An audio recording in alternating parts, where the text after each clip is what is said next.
if I wanted to find the flaw in the apparent diamond, it's actually a lump of coal, but the apparent diamond of neoclassical theory, where would I strike? I'd strike on the theory of money. That to me is the fundamental flaw. And what they do is they ignore the level of debt, which is why we've got into a debt crisis while they've been the stewards of the economy. And the logic for doing it is the following. They'll say, well, an individual has two sources of spending power. You can spend out of income or you can borrow money.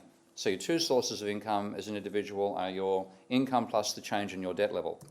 Now they count, in macroeconomics, they count the first but ignore the second, the argument being that one person's asset is another person's liability.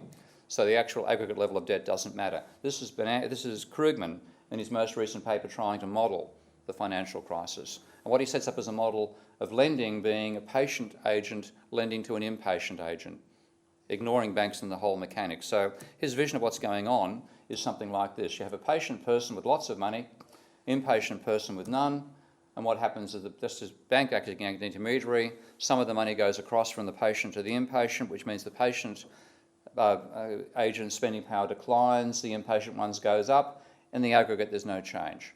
And that's fundamentally why they ignore the role of debt in analysing the state of the macroeconomy. This is more what happens.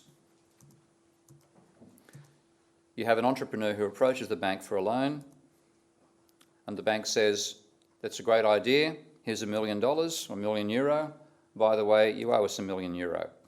The simultaneous creation of the deposit and the liability, though nobody has to forego spending power for the additional spending power of debt to be created. And that's an argument which was actually put forward by a senior vice president of the New York Fed back in 1969 when he was trying to argue against the monetarist experiment, saying it won't work. And his reason was, in the real world, banks extend credit, creating deposits in the process, and look for the reserves later.